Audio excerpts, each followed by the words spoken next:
Assalamualaikum warahmatullahi wabarakatuh. Selamat malam untuk teman-teman kita semua. Kami dari kelompok 5 pada malam hari ini akan melakukan presentasi mengenai Undang-Undang KPK. Langsung saja kami melakukan perkenalan diri. Yang pertama saya sendiri Agung Putra Simbolon, absen 1.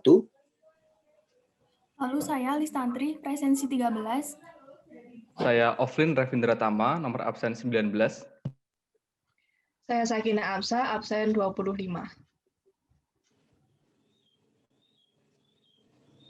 Nah, setelah kami melakukan perkenalan, langsung saja kita membahas 3 garis besar. 3 garis besar pada presentasi kami pada kali ini. Nah, yang pertama yang kami akan bahas ialah tentang pemberantasan korupsi menurut Instruksi Presiden Republik Indonesia nomor 5 tahun 2004 tentang percepatan pemberantasan korupsi. Yang kedua, lembaga penegak hukum dalam pemberantasan tindak pidana korupsi yang diatur dalam Undang-Undang nomor 19 tahun 2019 tentang KPK. Lalu yang terakhir, Perpres nomor 54 tahun 2018 tentang Strategi Nasional Pencegahan Korupsi.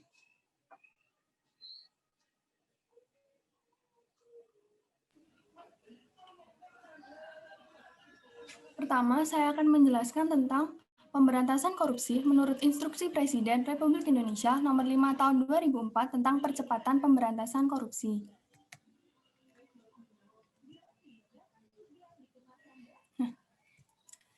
Impres nomor 5 tahun 2004 ini adalah sebuah instruksi dalam rangka percepatan pemberantasan korupsi yang ditujukan kepada Menteri Kabinet Indonesia Bersatu, Jaksa Agung Republik Indonesia, Panglima Tentara Nasional Indonesia, Kepala Kepolisian Negara Republik Indonesia, Kepala Lembaga Pemerintahan Non-Departemen, Gubernur, Bupati, dan Wali Kota untuk yang pertama, pejabat pemerintah yang termasuk dalam kategori penyelenggara negara sesuai dengan UU nomor 28 tahun 1999 yang belum melaporkan harta kekayaannya untuk segera melaporkannya kepada Komisi Pemberantasan Korupsi atau KPK.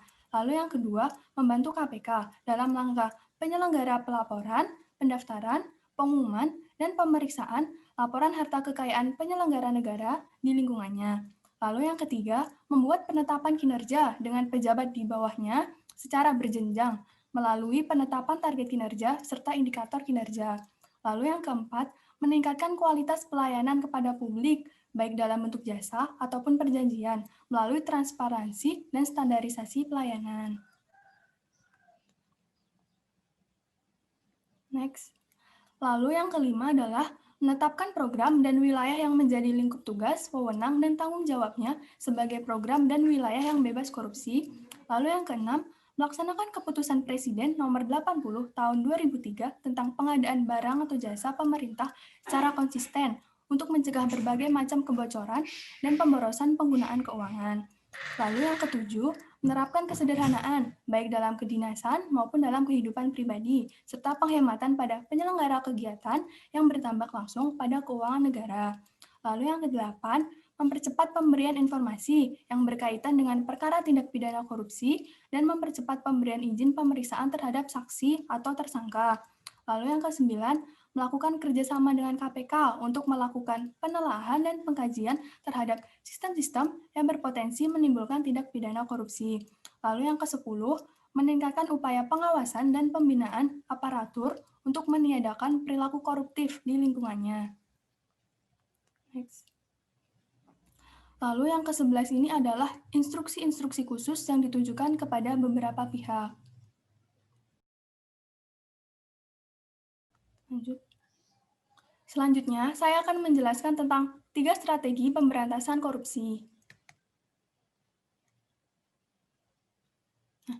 Pemberantasan korupsi membutuhkan kesamaan pemahaman mengenai tindak pidana korupsi itu sendiri. Dengan adanya persepsi yang sama, pemberantasan korupsi bisa dilakukan secara tepat dan terarah.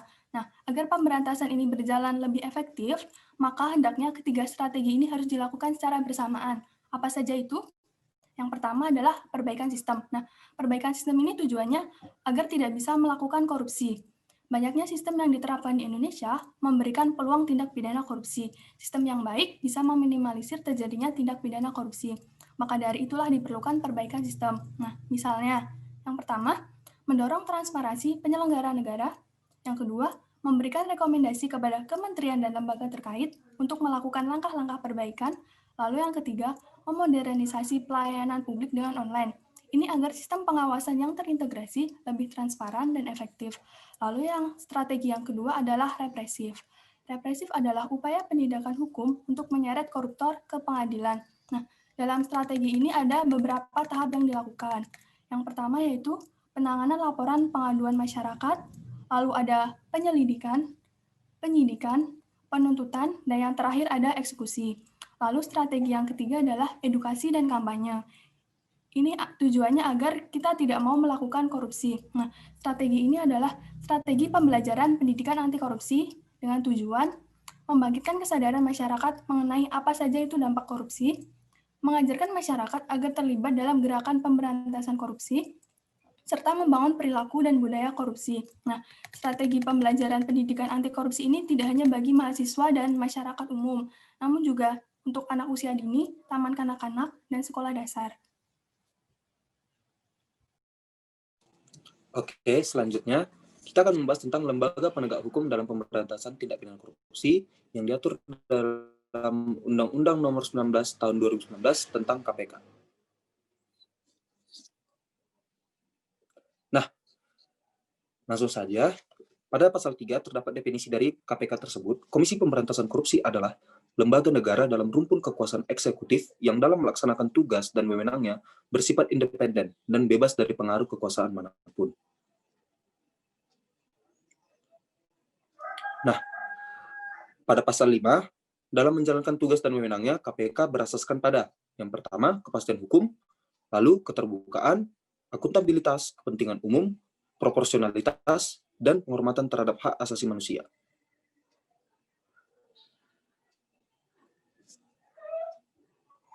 Nah, pada pasal 6, Komisi Pemberantasan Korupsi bertugas melakukan yang pertama, tindakan-tindakan pencegahan sehingga tidak terjadi tindak pidana korupsi, koordinasi dengan instansi yang berwenang melaksanakan pemberantasan tindak pidana korupsi, dan instansi yang bertugas melaksanakan pelayanan publik, monitor terhadap penyelenggaraan pemerintahan negara, supervisi terhadap instansi yang berwenang melaksanakan pemberantasan tindak pidana korupsi, penyelidikan, penyidikan, dan penuntutan terhadap tindak pidana korupsi, tindakan untuk melaksanakan penetapan hakim dan putusan pengadilan yang telah memperoleh kekuatan hukum tetap. Pada pasal 7 dibahas wewenangnya. Dalam melaksanakan tugas pencegahan sebagaimana dimaksud dalam pasal 6 huruf A, Komisi Pemberantasan Korupsi berwenang. Yang pertama, melakukan pendaftaran dan pemeriksaan terhadap laporan harta kekayaan penyelenggara negara, menerima laporan dan menetapkan status gratifikasi, menyelenggarakan program pendidikan anti korupsi pada setiap jejaring pendidikan, merencanakan dan melaksanakan program sosialisasi pemberantasan tindak pidana korupsi, melakukan kampanye anti korupsi kepada masyarakat, lalu melakukan kerjasama bilateral atau multilateral dalam pemberantasan tindak pidana korupsi. Dalam melaksanakan kewenangan sebagaimana dimaksud pada ayat 1, Komisi Pemberantasan Korupsi wajib membuat laporan pertanggungjawaban 1 kali dalam 1 tahun kepada Presiden, DPR, dan BPK. Oke, kita masuk pada pasal 8. Dalam melaksanakan tugas koordinasi sebagaimana dimaksud dalam pasal 6 huruf D, Komisi Pemberantasan Korupsi berwenang.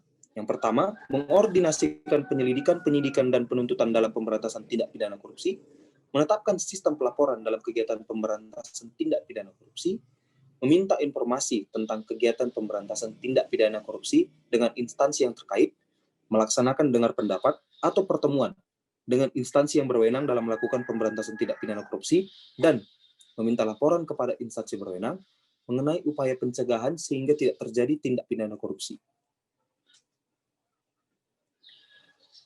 Kita berikutnya pada pasal 9, dalam melaksanakan tugas monitor sebagaimana dimaksud dalam pasal 6 huruf C, Komisi Pemberantasan Korupsi berwenang. Yang pertama, melakukan pengkajian terhadap sistem pengelolaan administrasi di semua lembaga negara dan lembaga pemerintahan, memberi saran kepada pimpinan lembaga negara dan lembaga pemerintahan untuk melakukan perubahan jika berdasarkan hasil pengkajian, sistem pengelolaan administrasi tersebut berpotensi menyebabkan terjadinya tindak pidana korupsi, dan melaporkan kepada Presiden, DPR, dan BPK jika saran Komisi Pemberantasan Korupsi mengenai usulan perubahan tidak dilaksanakan.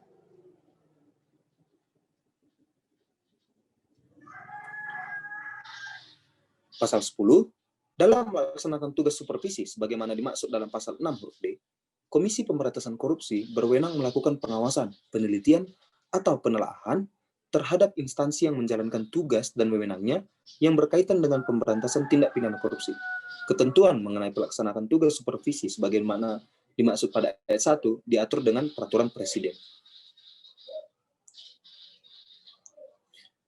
Dalam melaksanakan wewenang sebagaimana dimaksud dalam pasal 10, Komisi Pemberantasan Korupsi berwenang mengambil alih penyidikan dan atau penuntutan terhadap pelaku tindak pidana korupsi yang sedang dilakukan oleh kepolisian atau kejaksaan.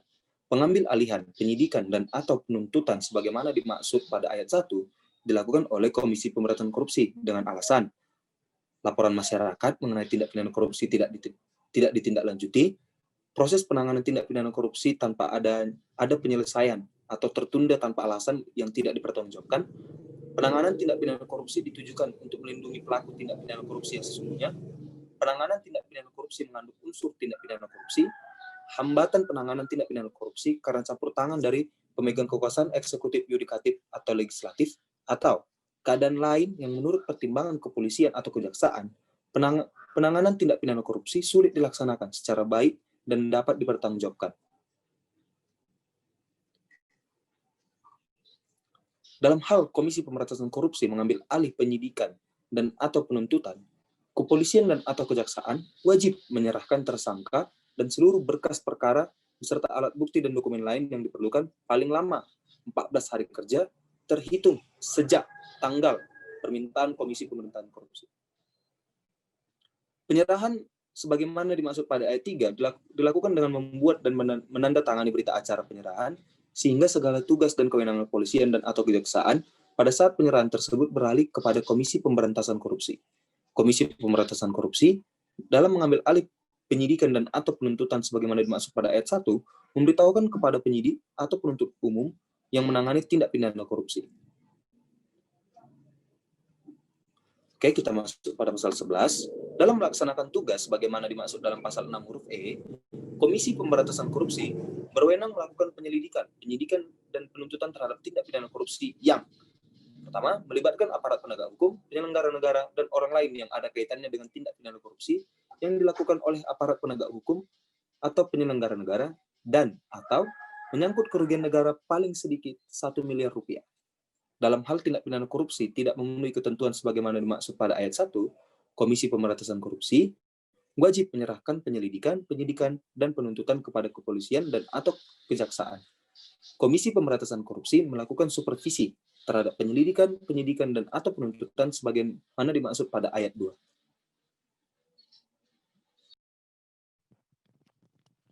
Baik, saya di sini akan meneruskan menjelaskan mengenai wewenang KPK. Menurut pasal 12, ayat pertama, dalam melaksanakan tugas penyelidikan dan penyidikan, KPK berwenang melakukan penyadapan.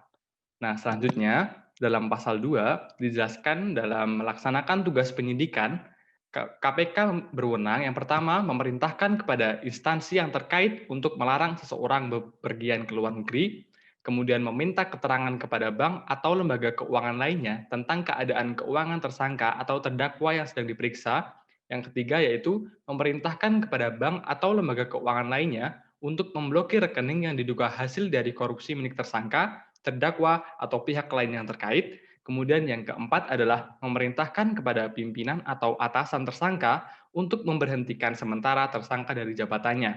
Kemudian yang nomor 5 adalah meminta data kekayaan dan data perpajakan tersangka atau terdakwa kepada instansi yang terkait, kemudian menghentikan sementara suatu transaksi keuangan, transaksi perdagangan, dan perjanjian lainnya, atau pencabutan sementara perizinan, lisensi, serta konsesi yang dilakukan atau dimiliki oleh tersangka atau terdakwa yang diduga berdasarkan bukti awal yang cukup ada hubungannya dengan tindak pidana korupsi yang sedang diperiksa. Kemudian, yang ketujuh adalah meminta bantuan Interpol Indonesia atau instansi penegak hukum negara lain untuk melakukan pencarian, penangkapan, dan penyitaan barang bukti di luar negeri. Dan yang terakhir adalah meminta bantuan kepolisian atau instansi lain yang terkait untuk melakukan penangkapan, penahanan, penggeledahan, dan penyitaan dalam perkara pemberantasan tindak pidana korupsi yang sedang ditangani. Nah, dalam melaksanakan tugas penuntutan tadi, Penuntut pada KPK melaksanakan koordinasi sesuai dengan ketentuan peraturan perundang-undangan. Kemudian dalam pasal 12B dijelaskan mengenai penyadapan. Yang pertama yaitu penyadapan dilaksanakan setelah mendapatkan izin tertulis dari Dewan Pengawas. Kemudian izin tertulis tersebut dilaksanakan berdasarkan permintaan tertulis dari pimpinan KPK. Kemudian Dewan Pengawas dapat memberikan izin tertulis paling lama 1 kali 24 jam terhitung sejak permintaan diajukan. Kemudian penyadapan dilakukan paling lama 6 bulan terhitung sejak izin tertulis diterima dan dapat diperpanjang 1 kali untuk jangka waktu yang sama. Lanjut, penyelidik dan penyidik melaporkan penyadapan yang sedang berlangsung kepada pimpinan KPK secara berkala. Dan yang terakhir adalah penyadapan yang telah selesai dilaksanakan harus dipertanggungjawabkan kepada pimpinan KPK dan Dewan Pengawas paling lambat 14 hari kerja terhitung sejak penyadapan selesai dilaksanakan. Lanjut. Kemudian wewenang KPK menurut pasal 13 yaitu dalam melaksanakan tugas untuk melaksanakan penetapan hakim dan putusan pengadilan, KPK berwenang melakukan tindakan hukum yang diperlakukan dan dapat dipertanggungjawabkan sesuai dengan isi dari penetapan hakim atau putusan pengadilan. Lanjut. Nah, sebagai lembaga negara, tentunya KPK memiliki kewajiban. Kewajiban KPK sendiri diatur dalam pasal 15. Yang pertama yaitu memberikan perlindungan terhadap saksi atau pelapor yang menyampaikan laporan atau memberikan keterangan mengenai terjadinya tindak pidana korupsi sesuai dengan ketentuan peraturan perundang-undangan. Kemudian memberikan informasi kepada masyarakat yang memerlukan atau memberikan bantuan untuk memperoleh data yang berkaitan dengan hasil penuntutan tindak pidana korupsi yang ditanganinya. Kemudian menyusun laporan tahunan dan menyampaikannya kepada Presiden, DPR, dan BPK. Kemudian menegakkan sumpah jabatan, menjalankan tugas, tanggung jawab, dan wewenangnya berdasarkan asas yang sudah dijelaskan Agung tadi dalam pasal 5. Kemudian yang terakhir adalah menyusun kode etik pimpinan dan pegawai Komisi Pemberantasan Korupsi. Mungkin di antara teman-teman semua ada yang bingung di mana sih tempat kedudukan dari KPK.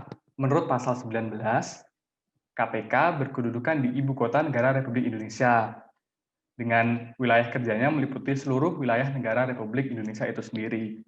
Lanjut, mengenai pertanggungjawaban dari KPK diatur dalam pasal 20, yang berbunyi, KPK itu bertanggung jawab kepada publik atas pelaksanaan tugasnya dengan cara yang pertama yaitu wajib audit terhadap kinerja dan pertanggungjawaban keuangan sesuai dengan program kerjanya. Kemudian yang kedua adalah menerbitkan laporan keuangan, dan yang terakhir membuat akses informasi. Pertanggungjawaban selanjutnya adalah menyampaikan laporan secara terbuka dan berkala kepada Presiden, DPR, dan BPK. Kemudian struktur dari KPK itu sendiri ada 3, yaitu Dewan Pengawas, kemudian pimpinan KPK, kemudian ada pegawai KPK. Dewan Pengawas sendiri terdiri dari 5 orang, dan pimpinan KPK juga terdiri dari 5 orang. Yang pertama yaitu ketua yang merangkap sebagai anggota, kemudian ada wakil ketua yang terdiri dari 4 orang yang merangkap sebagai anggota. Pimpinan KPK sendiri merupakan pejabat negara yang membawahi bidang pencegahan, bidang penindakan, bidang informasi dan data, serta bidang pengawasan internal dan pengaduan masyarakat. Masing-masing bidang tadi membawahi beberapa subbidang yang dapat teman-teman ketahui lebih lanjut di pasal 26 Undang-Undang Nomor 30 Tahun 2002. Pimpinan KPK memegang jabatan selama 4 tahun dan dapat dipilih kembali hanya untuk sekali masa jabatan. Kemudian pegawai KPK merupakan anggota Korps Profesi Pegawai ASN yang merupakan warga negara Indonesia yang karena keahliannya diangkat sebagai pegawai KPK. Ketentuan pengangkatan pegawai KPK sendiri dapat diketahui lebih lanjut melalui Undang-Undang Nomor 19 Tahun 2019. Lanjut. Nah, kemudian ada Dewan Pengawas teman-teman yang diatur dalam pasal 37A. Dalam rangka mengawasi pelaksanaan tugas dan wewenang KPK, maka dibentuk Dewan Pengawas yang beranggotakan 5 orang. Nah, masa jabatannya sendiri 4 tahun dan dapat dipilih kembali hanya untuk 1 kali masa jabatan. Lanjut. Ini adalah anggota Dewan Pengawas KPK periode sekarang. Dewan Pengawas sendiri terdiri dari ketua dan anggota yang diangkat oleh Presiden dengan membentuk panitia seleksi yang terdiri atas unsur pemerintah pusat dan unsur masyarakat. Nah, selanjutnya adalah tugas dari Dewan Pengawas itu sendiri yang diatur dalam pasal 37B. Yang pertama yaitu mengawasi pelaksanaan tugas dan wewenang KPK. Yang kedua adalah memberikan atau tidak memberikan izin penyadapan, penggeledahan, dan atau penyitaan. Yang ketiga, menyusun dan menetapkan kode etik pimpinan dan KPK. Kemudian yang keempat adalah menerima dan menindaklanjuti laporan dari masyarakat mengenai adanya dugaan pelanggaran kode etik oleh pimpinan dan pegawai KPK atau pelanggaran ketentuan dalam undang-undang ini, yaitu Undang-Undang Nomor 19 Tahun 2019. Kemudian menyelenggarakan sidang untuk memeriksa adanya dugaan pelanggaran kode etik oleh pimpinan dan pegawai KPK. Dan yang terakhir, yaitu melakukan evaluasi kinerja pimpinan dan pegawai KPK secara berkala 1 kali dalam 1 tahun. Lanjut, yaitu ada penyelidikan, penyidikan, dan penuntutan. Nah, penyelidikan, penyidikan, dan penuntutan itu sendiri dilakukan berdasarkan hukum acara pidana yang berlaku dan berdasarkan Undang-Undang Nomor 31 Tahun 1999. Lanjut, next. Nah, KPK dapat menghentikan penyidikan dan penuntutan perkara tipikor atau tindak pidana korupsi yang penyidikan dan penuntutannya itu tidak selesai dalam jangka waktu paling lama 2 tahun, teman-teman.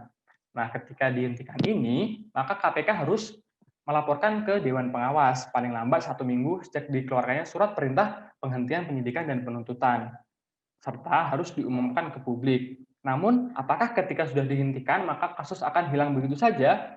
Nah, penghentian penyidikan dan penuntutan itu dapat dicabut oleh pimpinan KPK apabila ditemukan bukti baru yang dapat membatalkan alasan penghentian penyidikan dan penuntutan atau berdasarkan putusan dari pra-peradilan.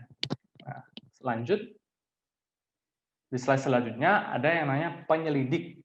Penyelidik KPK itu sendiri dapat berasal dari yang pertama adalah kepolisian, kemudian yang kedua adalah kejaksaan, yang ketiga adalah instansi pemerintah lainnya, dan yang terakhir adalah internal KPK yang diangkat dan diberhentikan oleh pimpinan Komisi Pemberantasan Korupsi. Sementara persyaratan penyelidik dapat dibaca lebih lanjut dalam pasal 43A. Lanjut. Nah, ini adalah beberapa aturan terkait dengan penyelidik dalam KPK. Yang pertama, jika penyelidik dalam penyelidikan menemukan bukti permulaan yang cukup adanya dugaan tindak pidana korupsi, nah, paling lambat 7 hari kerja terhitung sejak tanggal ditemukan bukti permulaan harus melaporkan kepada KPK. Bukti permulaan yang cukup itu apa aja? Yaitu ditemukan sekurang-kurangnya 2 alat bukti. 2 alat bukti itu termasuk dan tidak terbatas pada informasi atau data yang diucapkan, dikirim, diterima, atau disimpan baik secara biasa maupun elektronik atau topik. Maaf, saya ulangi, elektronik atau optik. Lanjut. Nah, penyelidik tidak menemukan bukti permulaan yang cukup. Diatur juga, yaitu dengan melaporkan kepada KPK dan KPK menghentikan penyelidikan. Lanjut. Ketika KPK berpendapat bahwa perkara tersebut diteruskan, maka KPK melaksanakan penyidikan sendiri atau dapat melimpahkan perkara tersebut kepada penyidik kepolisian atau kejaksaan. Kepolisian atau kejaksaan itu tadi wajib melaksanakan koordinasi dan melaporkan perkembangan penyidikan kepada KPK. Nah, selanjutnya akan dijelaskan oleh teman saya.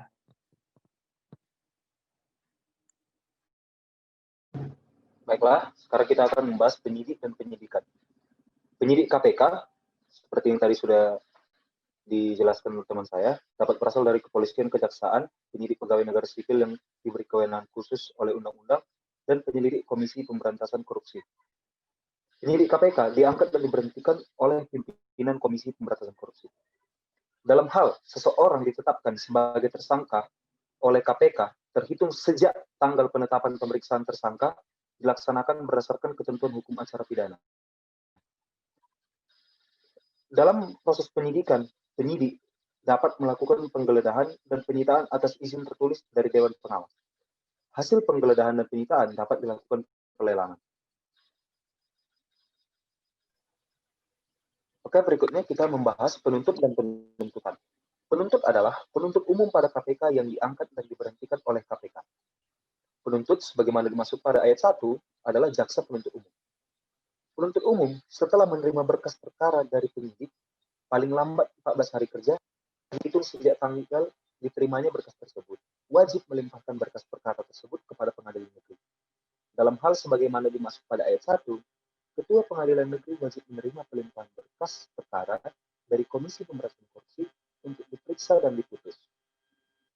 Oke, materi berikutnya akan dilanjutkan oleh teman saya. Nah, kemudian kita akan membahas mengenai Perpres nomor 54 tahun 2018 tentang Strategi Nasional Pencegahan Korupsi. Nah, Stranas PK ini adalah arah kebijakan nasional yang memuat fokus dan sasaran pencegahan korupsi yang digunakan sebagai acuan kementerian, lembaga, pemda, dan pemangku kepentingan lainnya dalam melaksanakan aksi pencegahan korupsi di Indonesia. Kemudian ada aksi PK. Nah, aksi PK ini adalah penjabaran fokus dan sasaran Stranas PK dalam bentuk program dan kegiatan. Nah, aksi PK ini ditetapkan setiap 2 tahun sekali oleh Timnas PK. Kemudian Timnas PK ini adalah tim yang dibentuk untuk menyelenggarakan Stranas PK. Nah, terdiri atas Menteri Perencanaan Pembangunan Nasional, lalu Menteri Dalam Negeri, yang ketiga Menteri Aparatur Negara, yang keempat Kepala Lembaga Non-Struktural yang menyelenggarakan dukungan kepada Presiden dan Wakil Presiden dalam melaksanakan pengendalian program prioritas nasional dan pengelolaan isu strategis. Dan yang terakhir ada pimpinan KPK. Nah, kemudian ada tugas Timnas PK, yaitu ada 3. Yang pertama, mengoordinasikan, menyinkronisasikan, memantau, dan mengevaluasi pelaksanaan Stranas PK. Yang kedua, menyampaikan laporan capaian pelaksanaan Stranas PK kepada Presiden. Dan yang ketiga, mempublikasikan laporan capaian pelaksanaan aksi PK kepada masyarakat. Nah, wewenang Timnas PK ini adalah menyusun langkah kebijakan penyelesaian permasalahan dan hambatan pelaksanaan aksi PK. Nah, kemudian ini ada tujuan dari Stranas PK. Yang pertama ada memberikan arahan tentang upaya-upaya strategis yang perlu dilakukan oleh kementerian, lembaga, pemda, dan pemangku kepentingan lain untuk mencegah korupsi. Kemudian ada mendorong program pencegahan korupsi yang berorientasi pada hasil dan dampak, bukan hanya luaran kegiatan atau output dengan capaian yang terukur. Yang terakhir ada meningkatkan strategi sinergi antara program pencegahan korupsi dengan kebijakan pemerintah pusat, daerah, pemangku kepentingan, maupun dengan kebijakan strategis KPK. Nah, ini adalah fokus, tantangan, dan sasaran Stranas PK. Nah, upaya sinergi dalam rangka mencegah korupsi itu berfokus pada 3 hal. Yang pertama ada perizinan dan tata niaga, yang kedua ada keuangan negara, dan yang ketiga ada penegakan hukum dan reformasi birokrasi. Yang pertama kita akan membahas mengenai perizinan dan tata niaga. Nah, perizinan dan tata niaga ini menjadi fokus karena bersentuhan langsung dengan masyarakat dan pelaku usaha. Korupsi di perizinan menghambat kemudahan berusaha dan investasi, pertumbuhan ekonomi, serta lapangan kerja. Kemudian untuk korupsi di tata niaga, berdampak pada biaya ekonomi tinggi pada komoditas pokok, sehingga menjadi beban terutama bagi masyarakat golongan ekonomi lemah. Nah, teman-teman, ini adalah tantangan dan sasaran dari yang tadi, bisa dibaca sendiri ya teman-teman. Kemudian yang kedua, keuangan negara. Nah, pengelolaan keuangan negara pada prinsipnya itu menyangkut 2 sisi utama, yakni penerimaan dan belanja. Nah, korupsi pada sisi penerimaan negara menjadi fokus karena berdampak pada tidak tercapainya target penerimaan negara, serta pelayanan publik dan pembangunan menjadi tidak optimal dan tidak tepat sasaran. Kemudian korupsi pada sisi belanja, terutama pada proses perencanaan, penganggaran, pengadaan barang dan jasa pemerintah, berdampak pada tidak tercapainya target pembangunan nasional. Nah, ini juga tantangan sasarannya, bisa dibaca sendiri. Nah, dan yang terakhir ini ada penegakan hukum dan reformasi birokrasi. Nah, penegakan hukum dan reformasi birokrasi menjadi fokus karena korupsi terkait penegakan hukum dan birokrasi sangat mempengaruhi tingkat kepercayaan publik kepada negara. Nah, dan ini adalah tantangan dan sasarannya. Baiklah, teman-teman sekalian, kami telah menyampaikan presentasi kami tentang Undang-Undang KPK dan aturan terkait lainnya. Nah, sebelum kami akhiri, tentu saja kami akan memohon maaf apabila terdapat kesalahan dalam penyampaian maupun materi yang kami paparkan. Bila ada jarum yang patah, jangan disimpan dalam laci. Kalau ada kata-kata yang salah, jangan disimpan di dalam hati. Assalamualaikum warahmatullahi wabarakatuh. Selamat malam.